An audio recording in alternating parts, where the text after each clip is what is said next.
Métro, partenaire des restaurateurs et commerçants indépendants, vous présente Sud Radio 10h-11h, Ferniaud fait le marché. Bonjour à tous les amis, un très bon dimanche, un dimanche de fête. Alors moi j'aime bien fêter ce qui se fête le mieux dans le monde de la cuisine, de la gastronomie. Eh bien c'est les 100 ans, écoutez-moi bien, des MOF. Ah bah si, vous m'entendez souvent parler des MOF, M-O-F, les meilleurs ouvriers de France. Alors, bien sûr, c'est le centenaire du concours et ça ne concerne pas que les métiers de bouche, oh là non. Mais on va quand même en parler parce que l'image de marque est forte autour des métiers de bouche, des cuisiniers, pâtissiers, fromagers, sommeliers, que sais-je encore, pour faire la valorisation de ce beau concours national. Et avec nous, un MOF et un MOF sacrément réputé ce matin. Il est avec nous en ligne, c'est Jean-François Girardin. Bonjour Jean-François. Bonjour Vincent, bonjour à tous. Jean-François Girardin, le président de la Société des meilleurs ouvriers de France, qui regroupe en fait de nombreuses professions, j'imagine. Hein. Oh, il y a près de 200 métiers au cours qui sont affiliés au concours des meilleurs ouvriers de France. Hein. Ce concours existe depuis un siècle, hein, donc ah oui 1924. Notre association, la Société nationale des meilleurs ouvriers de France, existe depuis 1929. Ah bah oui, pas longtemps après alors. Pas longtemps après, pour rassembler justement tous ces diplômés, ouais. Parce que c'est un diplôme d'État qui est arrivé beaucoup plus tard, mais bien sûr. C'était quand même des diplômés qui étaient honorés par la République, et de rassembler ces lauréats pour parler des métiers, faire des démonstrations, faire venir les jeunes dans les métiers manuels, etc. Déjà, en 1924, on avait déjà ce souci, ce problème, puisque, bien sûr, la vitesse de l'industrialisation avait fait partir beaucoup de gens de l'artisanat, et on voulait absolument retenir et honorer le savoir-faire de ces artisans en France. Alors Jean-François, vous êtes cuisinier de métier, et je dis souvent l'image de marque des MOF est associée beaucoup aux cuisiniers, un peu grâce à Paul Bocuse, non? Alors Paul Bocuse, il avait une idée géniale dans les années 70, hein, donc oui, c'est pas hier non plus. Il voulait faire repérer ses meilleurs ouvriers de France, parce qu'il avait des meilleurs ouvriers de France dans ses entreprises. Il voulait les faire repérer par rapport aux autres chefs, surtout à l'étranger. Et il avait trouvé un moyen avec son copain Bragard de dire, voilà, on va faire un col. Sur la veste de cuisinier. Sur la veste de cuisine. Et comme ça, ça donnait une identité à ces meilleurs ouvriers de France qui faisaient des démonstrations à l'étranger. Parce que jusque-là, ouais, excusez-moi, mais jusque-là, on est d'accord que c'était une médaille qu'on portait dans les grandes occasions, mais on n'affichait pas son tricolore sur la veste professionnelle. On était discret. Ouais, voilà, on était discret. La médaille, on la met toujours dans les grandes occasions. Bien sûr. La met, quand on fait de la représentation de notre métier, pour tous les métiers d'ailleurs, que ce soit dans les métiers d'art, le bâtiment ou les métiers de bouche, on met notre médaille quand on fait des démonstrations publiques, quand on va à des cérémonies de remise pour les apprentis, pour plein de choses, dans des sorties officielles. Mais à cette époque, il n'y avait pas autre chose que la médaille. Bien sûr. Et c'est vrai que porter une médaille en travaillant, il y a des métiers, c'est compliqué. Ça trempe dans la soupe, dans la casserole. Voilà. Et puis, il y a des tâches et tout. Puis une médaille, c'est précieux. On ne peut pas faire de tâches dessus. Bien sûr. C'est quand même quelque chose qui vous est cher, quand même. C'est quelque chose de très personnel. Quand même. Bien sûr. Jean-François, il a donc... Excusez-moi, non mais c'est parce que je sais que vous êtes intarissable sur le sujet, mais ce que j'aimerais faire toucher du doigt nos auditeurs, c'est ce diplôme, hein, puisque c'est un diplôme d'État, donc ça correspond à plusieurs années d'études, si on doit le rentrer, puisque c'est sous l'égide de l'Éducation nationale, le diplôme de MOF. C'est un diplôme d'État, c'est un concours, c'est l'un des rares concours de l'Éducation nationale.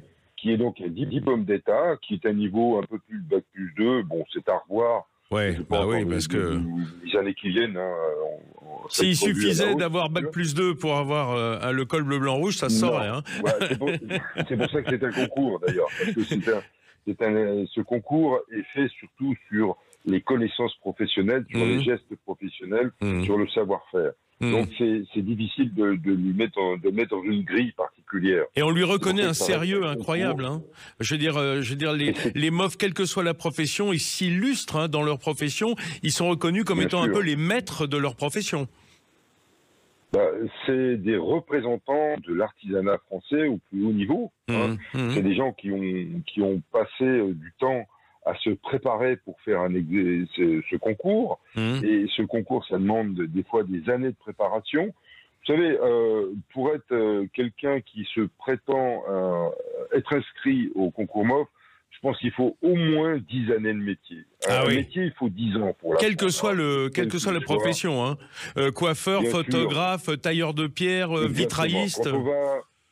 Quand on va dans le trait technique, le trait particulier de chaque métier, il y a énormément de choses à apprendre.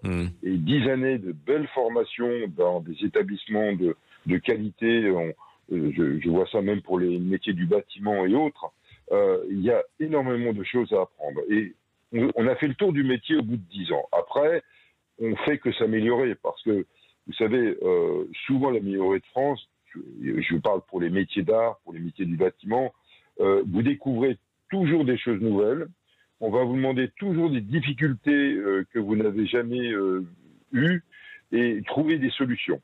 Et c'est ça aussi être meilleur de France, c'est retrouver la perfection et ajuster bien toutes les demandes possibles que le monde peut vous faire à un travail qui est exemplaire. Alors Jean-François, je sais que ce col bleu blanc rouge et notamment dans les métiers de bouche, c'est une vraie famille, hein, c'est une vraie communauté de gens qui se retrouvent sous l'égide de votre société, des meilleurs ouvriers de France, Société Nationale. Alors comme les festivités vont avoir lieu le week-end prochain autour à Lyon, Lyon qui est quand même une capitale de la gastronomie, hein, si ça vous ennuie pas, j'ai passé un coup de fil à un de vos fédéré là, un grand meilleur ouvrier de France cuisinier lyonnais, c'est Christian Tête-Doigt qui en plus est président des maîtres cuisiniers de France. Bonjour Christian. Bonjour Vincent, bonjour Jean-François. Ils se connaissent bien ces deux-là, parce qu'on m'a dit que vous avez fait un autre concours il n'y a pas longtemps Christian et que Jean-François était là. Ah oui, effectivement, dans la semaine, nous avons fait le concours du Triton d'Or. Qu'est-ce que c'est le Triton d'Or? Petite digression, Christian Tête-Doigt, c'est quoi le Triton d'Or? C'est le concours des chefs de cuisine, des commissariats des armées. Voilà. De tous les corps des armées. Donc, il peut y avoir de l'aviation, etc. Mais bon, en tout cas, le point commun, c'est des chefs de cuisine pour un des corps des armées. Ah, voilà. C'est génial. C'est les rois des messes, quoi. Et ces chefs de cuisine, en un mot, le concours, c'est très bon niveau? Oui, alors effectivement, ce concours, c'était la 5e édition. Ça a lieu tous les 5 ans, donc ça fait 10 ans qu'il existe. Et donc, effectivement, on voit d'année en année que ça progresse. Et c'est là l'intérêt d'organiser les concours, justement parce que ça permet aux équipes de se motiver, de réfléchir. Et ça permet aussi d'avoir des échanges avec les grands chefs qui leur rapportent forcément un petit peu. Ils sont dans le jury, notamment. Et puis eux, ils ont le droit de porter le bleu, blanc, rouge, mais pas de MOF, quoi. Le bleu, blanc, rouge de leur corps d'armée. Ils lancent sur la manche, c'est pas mal non plus. Alors, Christian Tête-Doigt, je vous ai appelé parce que vous êtes un peu le patron, justement, de ces cuisiniers dans la région lyonnaise. Dites-moi, ça se prépare et c'est à 2 vitesses. Hein. Il y a d'abord beaucoup de démonstrations, mais ça ne touche pas que les cuisiniers. Hein. Beaucoup de corps de métier des meilleurs ouvriers de France se retrouvent le week-end prochain. Eh oui, c'est la particularité. Attendez, parlez pas en même temps tous les deux. Christian Tête-Doigt. La particularité, c'est que tous les métiers sont mis en avant, donc il n'y a pas que les chefs. Donc c'est ça qui est formidable chez les meilleurs ouvriers de France, c'est qu'il y a tous les corps de métier. Et donc ça va être un petit peu une grande messe où les gens vont pouvoir venir découvrir. À la Cité internationale, et c'est ouvert au public? Il y aura une journée qui est ouverte au public, hein. Jean-François, d'accord. Jean-François, 3 jours, vendredi, samedi, dimanche. D'accord, où on va pouvoir venir voir le travail des artisans et artisans d'art, quoi, qui sont tous meilleurs ouvriers de France, c'est ça?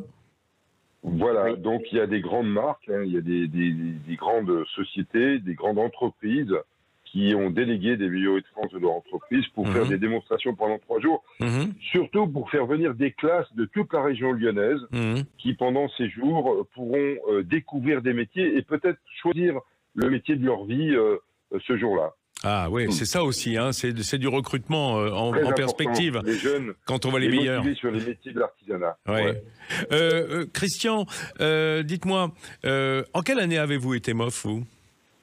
1996. 96. Bah dites donc, hein. Pourtant vous êtes encore jeune. Vous y êtes pris tôt, hein. Et vous avez le souvenir du thème qui vous a été imposé ce jour-là ? Qu'est-ce que vous avez préparé ? Oui, absolument. On avait 9 macros pour 6 personnes à réaliser. Ouais. Donc c'était une année où vous avez tenté le thème libre d'interprétation. Donc il n'y avait pas vraiment de recette fixe comme on peut faire maintenant. D'accord. Ouais. Et puis ensuite, après, il y avait 2 épaules d'agneau pour 6. Ouais. Et pour terminer, il y avait un savarin à la crème. Alors on pouvait faire ce qu'on voulait, une crème chibousse, une crème mousseline, une crème chantilly. Ouais. Voilà, chacun interprétait comme il avait envie. C'est encore gravé en vous ce jour-là, non, j'imagine ? Ah bah c'est quelque chose qu'on peut pas oublier. C'est peut-être à part la naissance de mes enfants, c'est le plus beau de ma vie. Ouais.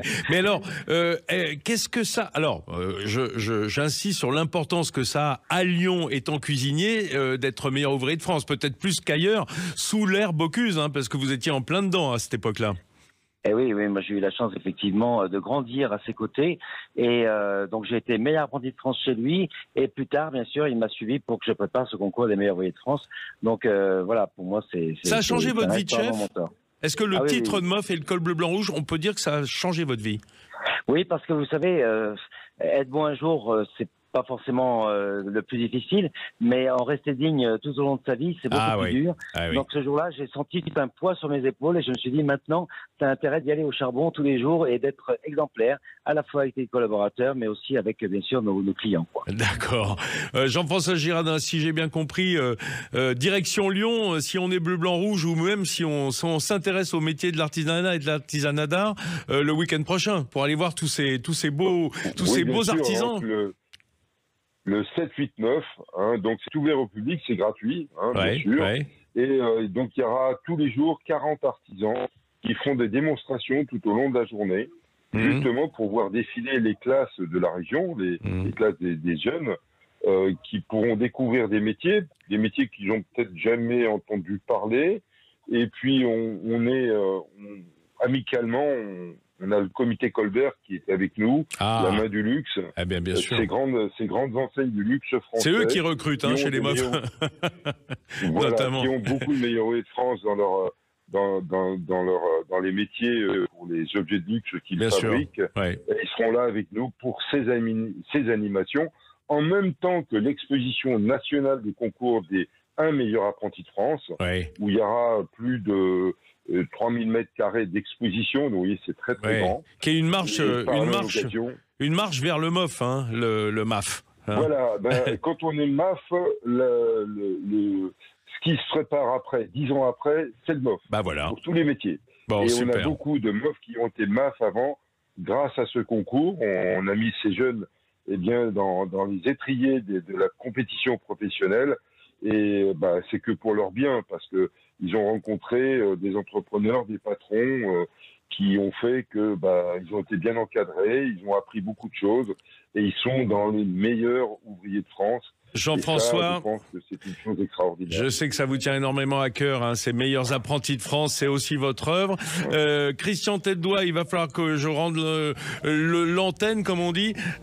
Évidemment, il va y avoir un grand dîner de gala chez Paul Bocuse, hein, c'est ça ? Absolument. Bien sûr, 250 personnes. Ah oui.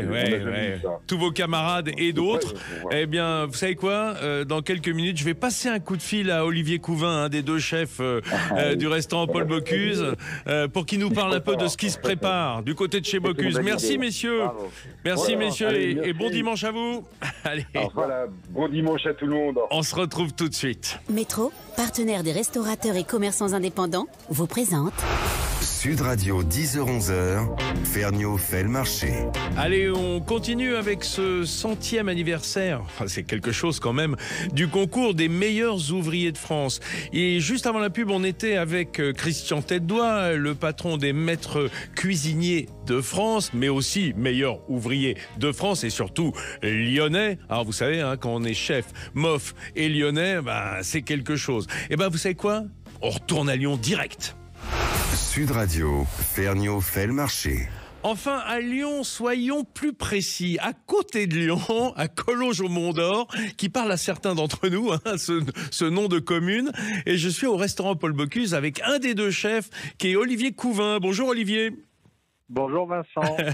Comment ça va ce dimanche matin chez Paul Bocuse? Je sais que ça prépare le déjeuner, hein, évidemment, à cette heure-là, à 10h. Hein. Enfin... Écoute, on est en train de manger avec nos équipes avant le coup de feu. Ouais. Et puis après, on est parti. Youpi. Travail, le spectacle. Et youpi. Et il faudra saluer de notre part Gilles Reinhardt, ton binôme, hein, qui lui est en train de bosser pendant que toi tu t'exprimes. C'est bien. Heureusement, hein, qu'il y en a toujours un pour parler à la radio. Alors, Olivier, je disais, on fête donc la semaine prochaine, hein, le week-end prochain, le centenaire des meilleurs ouvriers de France. Tu es meilleur ouvrier de France, Gilles est meilleur ouvrier de France. On a toujours dit Paul Bocuse, enfin le restaurant Paul Bocuse, c'est un peu une usine à meilleur ouvrier de France, hein, comme le nôtre en pâtisserie. D'ailleurs, ces deux-là s'y entendaient bien de ce côté-là. C'est toujours vrai aujourd'hui, cette pépinière de meilleur ouvrier de France chez Bocuse? Écoute, dans les murs, on en a eu 10 jusqu'à présent. On a déjà les prochains dans nos équipes qui veulent se confronter à ce concours pour pouvoir représenter notre métier dans le monde entier et surtout porter haut les couleurs de notre pays dans la gastronomie. Tu veux dire que vous leur facilitez la tâche en termes d'horaire et de préparation, vous les coachez? Alors, déjà, il faut qu'ils soient volontaires. Hein. On ne force pas les gens à faire les choses, mais bien sûr. S'ils ont envie, évidemment, de se présenter à ce concours-là, on mettra tout en œuvre pour qu'ils soient dans les meilleures conditions, effectivement. Et on peut aussi gagner le concours de la meilleure brigade de France de Gilles Goujon, comme vous l'avez fait cette année. Hein, aussi, mais c'est peut-être le reflet d'un travail engagé, d'une sérénité et du respect d'un savoir-faire et d'une tradition. Olivier, alors, l'exceptionnel cette année, c'est que le centenaire, c'est un double centenaire. Je dis pas un bicentenaire, c'est un double centenaire, puisque c'est le centenaire des meilleurs ouvriers de France, on le sait. Mais ce qu'on sait peut-être pas en dehors de Lyon autant, c'est que c'est aussi le centenaire du restaurant Paul Bocuse. Exactement. On est dans l'année de nos 100 ans. C'est incroyable. C'est assez exceptionnel. Et une maison qui se porte à merveille. Donc voilà, cette maison a traversé les années et quelle fierté aujourd'hui d'accueillir au sein de l'abbaye ce repas des 100 ans des MOF. Ouais. C'est assez logique en même temps.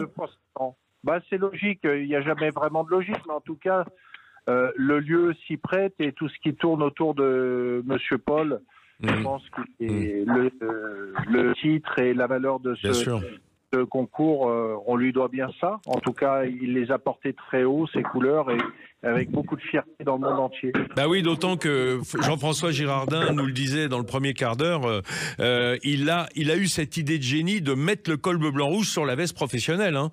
Et donc, ça a servi l'image. Voilà. C'était important pour lui que ce savoir-faire français soit représenté par des couleurs, les couleurs de notre drapeau.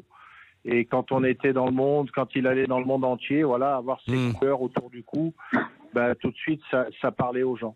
Bon, alors, avant de se parler de cette soirée, et moi je voudrais entendre le menu en 2 minutes, je voudrais appeler, on a appelé au téléphone un autre grand meilleur ouvrier de France de la région lyonnaise, dans les métiers de bouche, mais on peut pas ne parler que des cuisiniers, il y a un produit qui est important, c'est les fromages, et j'ai avec nous un grand meuf fromager, c'est Christian Janier. Bonjour Christian. Bonjour Vincent, et bonjour Olivier aussi. Bonjour Christian Janier, maître fromager et meilleur ouvrier de France fromager, qui est une catégorie, les fromagers, qui est beaucoup plus jeune. Hein. Ça a on est rentré dans le concours en 2000. Voilà, c'est ça, j'allais dire un peu plus d'une vingtaine d'années donc. Et je m'en souviens. Oui, on avait fait une petite interview sur les marches du Palais de l'Élysée. Absolument, quelle merveille. Et alors, les fromagers, je disais oui, en Rhône-Alpes, c'est important parce que, évidemment, tout va être mis en œuvre par le restaurant Paul Bocuse pour ce qui est de la cuisine, bien sûr, la pâtisserie aussi avec Benoît Charvet, mais les fromages, il faut bien aller les chercher là où ils sont, hein, c'est-à-dire chez les bons affineurs. Eh bien, on avait un fil d'Ariane, c'était sous la houlette d'ailleurs d'un chef, Philippe Girardon, qui a beaucoup œuvré pour ce repas. Ah oui. Voilà. À Chaunal-en-Ballan. Exactement, et de rester vraiment local. Hein, d'ailleurs, les chefs vont travailler la quenelle, vont travailler le volaille de Bresse. Peut-être que Olivier nous en dira plus. Donc, on va rester, nous, on va faire une boîte avec un petit jeu de mots. On a appelé ça quintessence parce qu'il y aura quintessence et 5 fromages. Il y aura 5 fromages, oh, bien vu. Voilà, ouais. Avec un fromage qui est plutôt une spécialité fromagère, c'est-à-dire la fameuse cervelle de canut. Ah oui, pour faire simple, c'est un fromage blanc salé avec des herbes et de l'échalote ou... Exactement, de la ciboulette. Un coup de vin blanc aussi? Un petit peu de vin blanc, non. On met ça se fait plus comme ça. Ouais, et un petit peu de vinaigre de vin. Ah ouais, voilà. D'accord. Pour que ça allège. Ouais. Ce qu'on appelle le claqueret, il y aura du comté avec une sérification de vin de Porto, des sucettes de bleu d'Auvergne, c'est histoire de retravailler un petit peu et de moderniser un peu la présentation, et un langre avec un spray de ratafia de Bourgogne, et puis le charolais. Fromage de chèvre. Le fameux chèvre bien claquant, là, bien ferme, hein, une belle bonde. Voilà, magnifique. Alors, on a commencé par le fromage, ce qui n'est pas courant dans un repas comme celui qui s'annonce. Donc, Olivier Couvin, il reprend la balle au bon et il va nous raconter un petit peu ce menu qui va faire rêver ceux qui nous écoutent. Autant dire que, évidemment, si vous n'êtes pas MOF, vous n'êtes pas invité, mais sachez que toute l'année, vous pouvez aller chez Bocuse. Hein, vous retrouverez les plats. Alors, qu'est-ce qu'ils vont déguster, nos meilleurs ouvriers de France, Olivier ?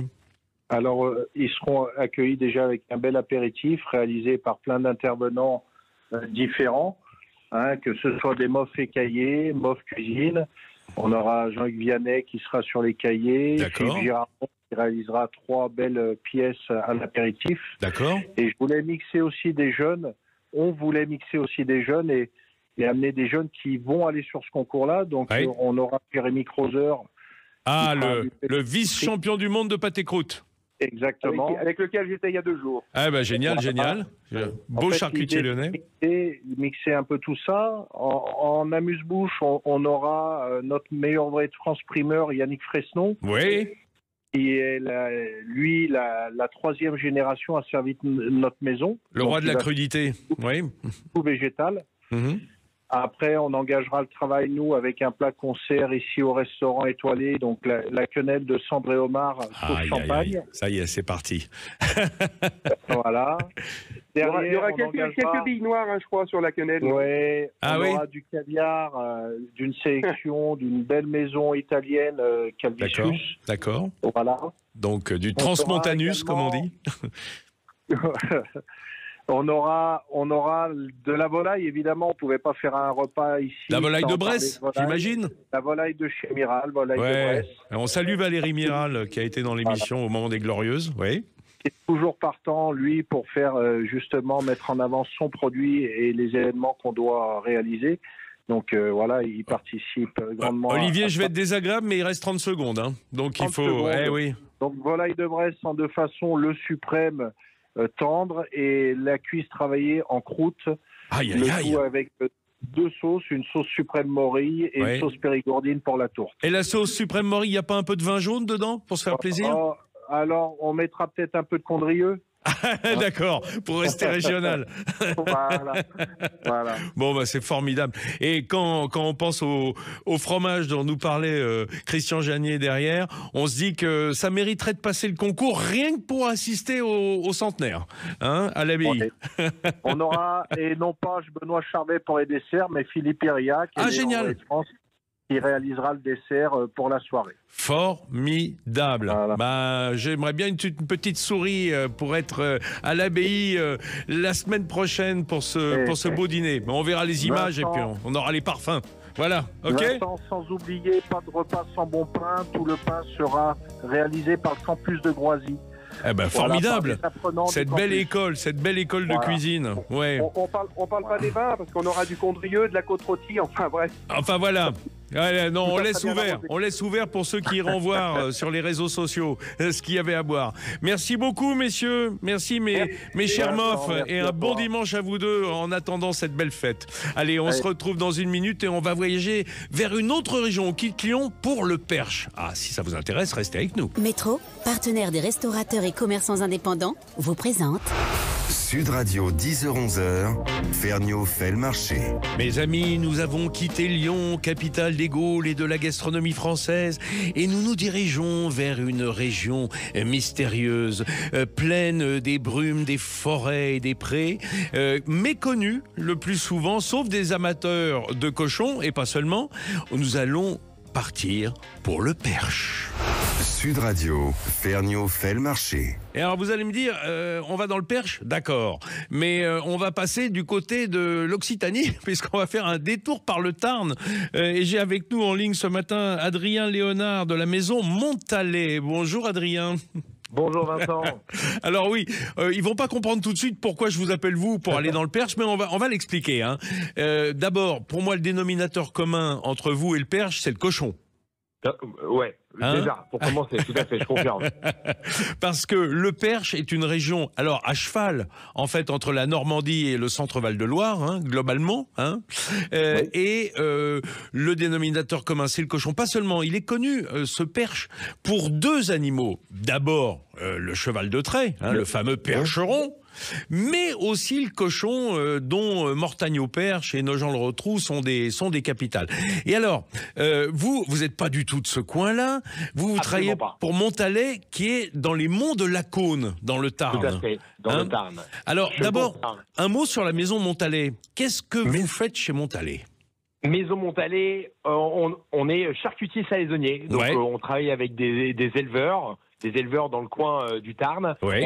Et notre métier, c'est de valoriser le travail des éleveurs avec lesquels on travaille, à savoir travailler le cochon de la tête à la queue. Donc on fait à la fois de la viande fraîche, mais également du jambon, du saucisson, des saucisses, etc. Exactement. Et à destination des professionnels de la restauration. D'accord. Restaurants, etc. Moi, je suis, alors j'ai cette chance d'être depuis quelques années maselier des Monts de la Cône, donc on est un peu confrères, quoi. Hein, écoutez, c'est une belle découverte. J'étais pas au courant, mais c'est super.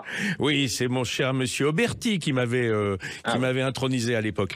Alors, donc. Les Monts de la Cône, il faut savoir que, alors là encore, si le Perche est connu pour ses chevaux et ses cochons, les Monts de la Cône, c'est connu pour les cochons, mais surtout pour les brebis, hein, la fameuse race la Cône. Oui, bien sûr, tout à fait, avec le fromage de Roquefort. Oui, qui est une grande brebis du Causse, donc, mais partie de ce coin-là, du Causse, là, les Monts de la Cône. Alors, chez Montalet, vous avez donc cet amour du cochon, hein, que, comme vous le disiez, vous valorisez énormément. Et alors, vous avez eu l'idée de créer une sorte de rendez-vous des chefs, je dirais, intéressés par vos produits, mais aussi par le cochon en général, et vous l'avez fait dans le Perche. Est-ce que c'est parce qu'il y a une sorte de connivence avec le Perche ? Alors, à la base, cet événement, c'est l'histoire d'une rencontre autour d'un apéro avec mon copain Arnaud d'Alavache, éleveur bovin dans le Perche. Oui. Voilà. Et l'idée étant de créer un événement commun, cochon-bœuf, dans une région qui nous tient à cœur et dont Arnaud est originaire, à savoir le Perche. Et en plus, comme le Perche, comme vous le disiez si bien, il y avait une histoire avec le cochon, vous trouvez que c'était un tir groupé parfait. Oui, on peut dire c'est donc un rendez-vous, certes, quand on dit classe verte, ça laisse penser que c'est végétal, c'est plutôt carrément carné, hein. Alors, je vous cache pas qu'il y a une grosse place pour le carnet, mais je vous rassure, on n'est pas mécontent d'avoir un peu de végétal. Hein. Ah oui, quand même, hein, et notamment en forêt, hein, parce que parce que pour la classe verte, c'est mieux effectivement que d'être dans des étables et des porcheries, hein, au moment de se balader, je veux dire. Et donc, c'est un concept, c'est à poser quand même, ça peut être intéressant. Ça regroupe qui, cette fameuse classe verte, parce que ça donnait assez envie.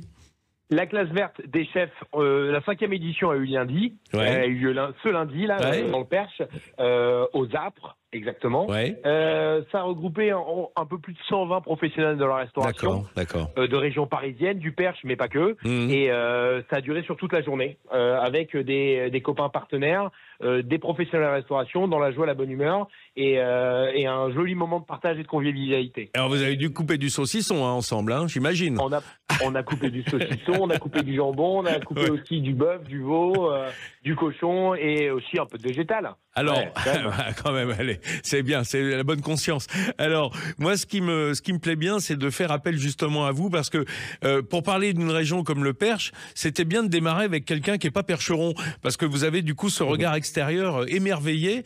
Et je voulais passer un coup de fil ce matin à une percheronne d'adoption, une chef qui est on va dire, une des promotrices de cette région avec grand cœur. Alors, elle est à la fois promotrice du perche et des produits carnés. C'est Emeline Aubry qui est avec nous. Bonjour Emeline. Bonjour Vincent. C'est vrai qu'aujourd'hui, on a presque honte parfois à prendre des coups de boutoir quand on dit qu'on aime bien les produits carnés. Pourtant, vous travaillez le pâté en croûte artistique. Je dis artistique, c'est pas vous qui le dites, c'est moi. Dans le Perche, vous avez carrément adopté cette région et cette région vous a adopté. Ah bah complètement. Ouais, je suis super bien installée dans l'Orne, exactement. Donc ce beau parc du Perche. Et oui, je suis en cours de naturalisation percheronne. Vous avez demandé votre passeport. Exactement. Emeline. J'ai déjà la médaille de Mortagne. Elle a la médaille du plus beau boudin de Mortagne. Non, parce que je dis exactement. Ça, rien contre vous, Emeline. Mais il faut savoir qu'il y a un championnat du monde, une sorte c'est la Mecque du boudin noir, Mortagne au Perche. Mortagne, oui, capitale du boudin noir, qui organise chaque année une grande foire avec évidemment un concours du meilleur boudin. Voilà. Écoute, ça fait 2 ans que je participe dans la catégorie créative avec mon pâté en croûte au boudin noir. Pour une jeune femme comme vous, être sacré meilleur boudin, c'est peut-être pas toujours très valorisant vu de l'extérieur, mais enfin, bon, je comprends qu'on court derrière. Je disais, vous êtes une promotrice de cette région, donc à travers votre produit. Pour ceux qui ne le savent pas, ceux qui écoutent l'émission le savent un peu, vous avez été médaille de bronze au dernier championnat du monde de pâté en croûte à Lyon. C'est devenu pratiquement les 3/4 de votre vie, ce fameux pâté en croûte. Et d'ailleurs, ils sont absolument extraordinaires, vos pâtés. Bah oui, c'est mon activité principale, exactement. Et je l'ai fait dans le Perche avec des producteurs locaux. Et j'ai beaucoup de plaisir à les expédier un peu partout en France et puis surtout à les vendre sur le marché de Mortagne. Eh ben oui, c'est ça qui est extraordinaire. C'est que vous n'êtes pas comme certains qui prennent la grosse tête après avoir remporté des championnats ou être montés au sommet de leur art. Vous continuez à faire le marché local, à vendre votre pâté croûte vous-même sur les tables. Ah bah complètement, et je peux vous dire que j'implique mes clients parce que ils sont les premiers testeurs de toutes mes recettes, y compris celles pour le championnat du monde. Donc c'est hyper important, c'est mes premiers commentateurs et ma grande inspiration. Alors, Emeline, je suppose que vous faisiez donc partie de cette classe verte. Vous étiez, j'ai suivi vos petits reportages vidéo. Ça avait l'air de bien rigoler, puis c'était intéressant. Ça doit être important pour vous que des gens venus de l'extérieur, comme Montalet, avec les cochons de la Cône, portent un regard particulier sur ce qui est fait dans le Perche, parce que il y a une authenticité dans votre région, et notamment sur le travail de cet élevage particulier. Ah oui, tout à fait. Ouais, c'est une belle région pour ça, avec un terroir très intéressant. Et c'est vrai que regrouper tous ces chefs et tous ces acteurs, ça sert l'image pour nous. Ça sert l'image, exactement. Et puis, et on va pas se mentir, c'est surtout un événement extrêmement convivial. Ouais. Et c'est ça que j'apprécie moi chez ces gars-là, c'est qu'ils ont le sens du collectif. Et ça suinte dans cet événement, c'est assez particulier. Et c'est très chouette. Et je tiens aussi à remercier les organisateurs parce que c'est pas souvent qu'on va dans des événements où il y a un semblant de parité entre des femmes chefs et des hommes chefs. Ouais. Et ça, c'est vachement sympa parce que... Un semblant de parité. Vous voulez dire une attention particulière? On n'est jamais à la parité, il y a toujours plus de gars, mais là, au moins, je me sens pas seule. Et puis, il y a pas mal de femmes et ça, c'est cool. Ouais, et je rappelle que... non, mais c'est vrai que vous êtes militante et vous faites bien, d'ailleurs, dans ce métier où souvent les hommes se taillent la part du lion. Vous êtes charcutière, traiteur d'adoption, puisque vous êtes chef. Vous êtes cuisinière, mais venue à ce métier de charcuterie-traiteur. Ouais, écoute, je reste modeste, je suis cuisinière. J'ai pas prétention à être charcutière. Non, je suis cuisinière. Non. Ah, mais pas prétention. Tout va bien. Adrien, c'est une édition qui s'installe dans le Perche ou est-ce que c'est itinérant? C'est la 5e édition qu'on organise dans le Perche. Donc donc ça bougera plus, quoi. elle est bien installée dans le Perche et j'ai l'impression que le Perche n'a pas l'intention de la laisser partir. Oui, c'est ça. Non, mais c'est un coup de projecteur formidable. C'est une région qui est assez méconnue, en définitive, sur le plan géographique. Je vous dis, c'est parce qu'elle est à cheval entre 2 régions administratives, sur plusieurs départements, entre Normandie et Centre-Val de Loire. Donc, on ne sait pas toujours où c'est exactement quand on est à l'extérieur. Mais en tout cas, là, ça a donné un beau coup de projecteur à travers ces produits. Restez avec nous, Emeline. Adrien, je vous libère pour aller préparer le déjeuner du dimanche. Et merci à vous. Allez, on se retrouve dans 1 minute pour continuer à parler de beaux cochons, du cochon du Perche. Métro, partenaire des restaurateurs et commerçants indépendants, vous présente Sud Radio, 10h-11h, Ferniaud fait le marché. Mes amis, on était dans le Perche juste avant la pub. Eh ben, on y reste, on y est bien du côté de Mortagne au Perche, Nogent-le-Rotrou, du côté de Bellem. Oh là là, ça sonne à l'oreille, tout de suite, ça calme. Allez, on va s'occuper, vous savez quoi? Si vous êtes végé, c'est pas tellement votre truc, parce que là, on est dans le cochon. Faut dire que c'est l'heure de l'apéritif. Sud Radio, Ferniaud fait le marché. Toujours avec Emeline Aubry, qui est chef pâté croûtière, un métier très percheron, paraît-il. Oui, je sais pas comment dire. Alors, cuisinière, elle dit cuisinière, mais comme elle a voué son âme au pâté en croûte, c'est sûr que pâté croûtière, moi j'aime bien. Et avec vous ce matin, Emeline, on a votre éleveur favori, c'est Jérôme Lepoivre. Bonjour Jérôme. Bonjour. Bonjour à tous. Jérôme Lepoivre. Alors là aussi, vous voyez, on va parler un peu géographie, parce que comme je le disais, le Perche, c'est à cheval sur la Normandie, et donc Jérôme, il a beau être éleveur dans le Perche, il fait du cochon de Bayeux, du port de Bayeux. Alors Bayeux, c'est un peu plus loin en Normandie, mais c'est la race. Toujours est-il que c'est un cochon percheron, Jérôme. C'est un cochon normand. Voilà. À l'origine, ça restera toujours un cochon normand, sauf que il n'est pas uniquement élevé sur les côtes normandes, il est élevé sur tous les départements normands et en l'Orne pour nous. Ouais, nous, on élève autour de, on a 9 truies reproductrices de race port de Bayeux en race pure. En race pure, et donc tous vos porcelets, tous vos cochons sont des Bayeux, des purs Bayeux. Et voilà, tout en pure race, c'est pas simple, je vous le cache pas, c'est pas simple tous les jours. Ils ont un sale caractère? Non, ils sont cool. Non, là-dessus, c'est des animaux qui s'élèvent très bien, c'est des races rustiques. Ouais. Sauf qu'il faut pas oublier, c'est une race ancienne de cochons. Ouais. Si c'est une race qui a été oubliée, c'est qu'il y a eu des raisons à une époque. Bien sûr. Une race qui est très irrégulière dans la croissance, très irrégulière dans la reproduction. Oui, il y a dans les années, les années 60. Excusez-moi, mais je veux parler des 3 pôles difficiles pour l'élevage, que sont effectivement la croissance, parce qu'il faut produire quand même, et la croissance lente, c'est plus de nourriture pour un rendement moindre. Il y a effectivement la reproduction, savoir de combien sont les portées, parce que ça aussi, ça compte au moment d'élever. Et puis peut-être la fragilité sanitaire, le fait qu'il a plus ou moins bonne santé, et qu'il soit rustique ou pas, qu'il craigne le froid, la pluie, voilà. Non, ça, c'est des animaux qui ont été sélectionnés à une époque sur la rusticité. D'accord. Le froid, l'humidité, non, c'est pas ça. Le sanitaire, non, c'est pas le problème. D'accord. Le problème majeur. C'est bon à savoir.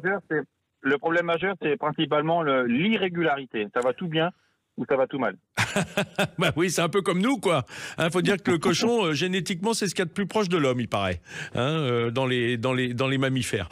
Alors, Emeline, quand vous êtes installée dans le Perche, ça a été, votre premier